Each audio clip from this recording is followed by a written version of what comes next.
Você já adiou começar a investir quantas vezes esse ano? Uma vez? 10 vezes? Mês que vem eu começo? Quando sobrar dinheiro eu começo? Quando eu entender melhor eu começo? E o mês que vem vira o ano que vem. E o patrimônio que você podia ter construído fica só na sua cabeça. E hoje isso vai acabar, porque eu vou te mostrar exatamente o que eu faria se eu fosse começar a investir do zero agora em 2026. Não o que os livros dizem, não o que a teoria manda. O que eu faria de verdade com o cenário que existe hoje, com a Selic onde está, com as ferramentas que qualquer pessoa tem acesso pelo celular. E o melhor, você não precisa de muito dinheiro, não precisa de curso caro, não precisa de gerente de banco, precisa de decisão. E antes de tudo, eu quero quebrar uma crença que trava 90% das pessoas que nunca investiram. A crença de que você precisa ter muito dinheiro para começar a investir. Isso é uma mentira conveniente para quem quer te manter consumindo em vez de construindo patrimônio. Você pode começar ali com R$ 30, com R$ 50, com R$ 100. O valor não importa tanto quanto o hábito, porque o hábito de investir todo mês, mesmo que com pouco, é o que separa quem chega na independência financeira de quem chega nos 60 anos, dependendo do INSS. Isso é terrível, é o pior dos cenários. Então vamos lá então. Se eu fosse começar a investir em 2026, aqui está exatamente o que eu faria, o passo a passo. O primeiro passo não é investir, é organizar. Antes de colocar R$ 1 em qualquer investimento, eu precisaria saber de onde vem o meu dinheiro e para onde ele vai. Isso se chama diagnóstico financeiro. Sabe quanto você gasta por mês com alimentação, com transporte, com assinatura de serviços que você nem usa mais? A maioria das pessoas não sabe. E quem não sabe para onde o dinheiro vai, nunca vai ter dinheiro sobrando para investir. Então, pegue ali os últimos 3 meses do extrato e do cartão da sua conta bancária, some tudo. Classifique por categoria. Esse exercício leva ali em torno de 30 minutos e vai te mostrar onde está o dinheiro que você pensa que não tem. E o segundo passo é a reserva de emergência. Eu sei que isso parece chato.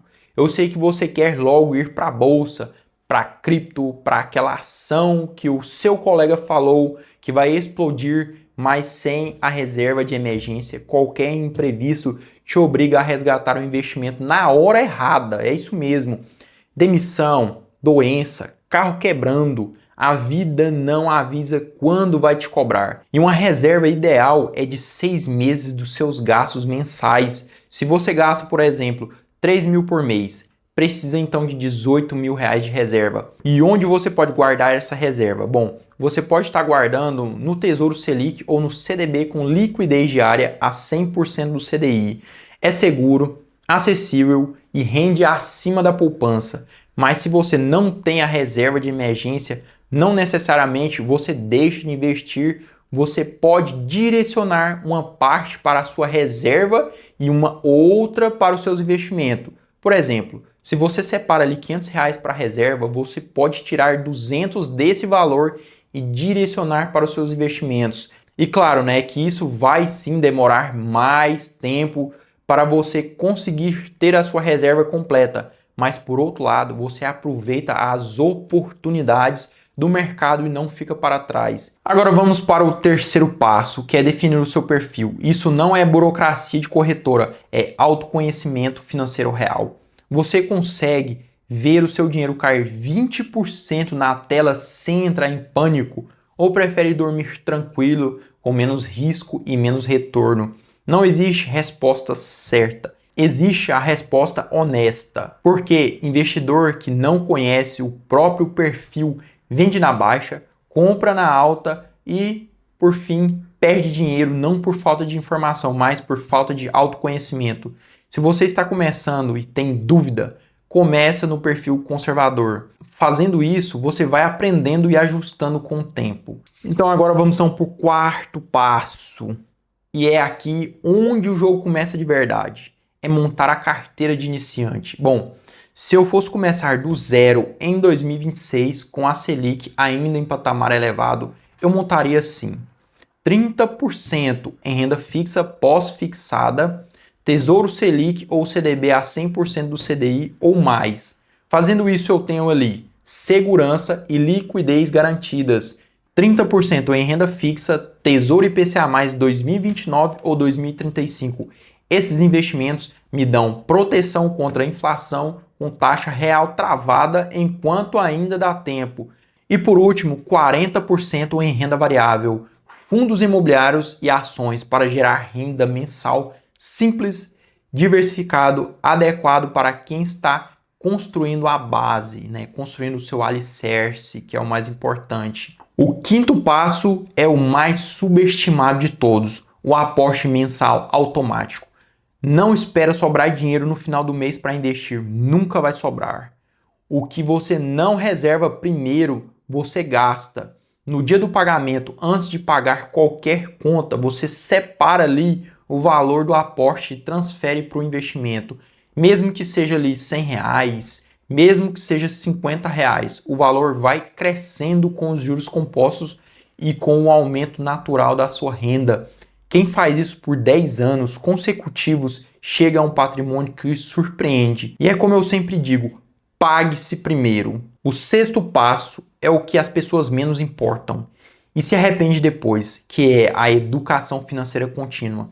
Investir sem aprender é como dirigir sem conhecer as placas. Você pode até chegar, mas o risco é enorme. Todo mês reserve ali pelo menos 2 horas para estudar. Um livro, um canal, um podcast que seja. O mercado muda, as oportunidades mudam, a Selic sobe e desce, o dólar oscila. Quem aprende continuamente toma decisões melhores.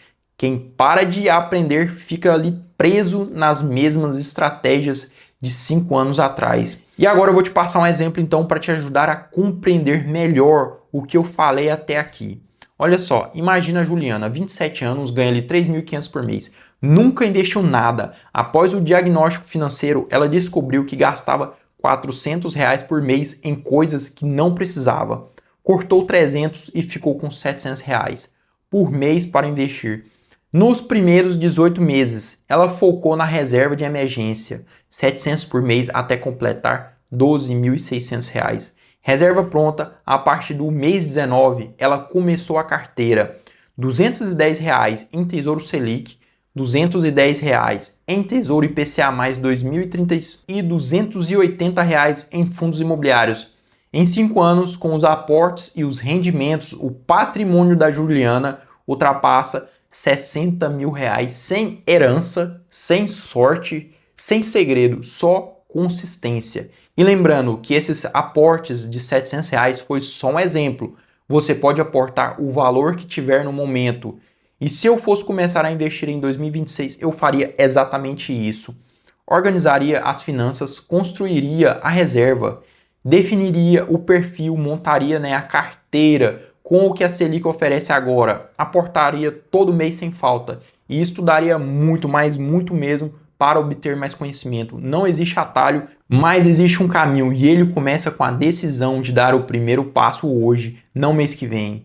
E se esse vídeo te deu clareza sobre por onde começar, já se inscreve aí, ativa o sininho e compartilha com alguém que fica dizendo que vai começar a investir, mas nunca começa. Pode ser ali o empurrão, o pontapé que essa pessoa precisa. E claro, eu não poderia fechar esse vídeo sem pedir aquele seu likezão maroto para estar fortalecendo o canal. Então é isso tudo por hoje, eu te vejo no próximo vídeo.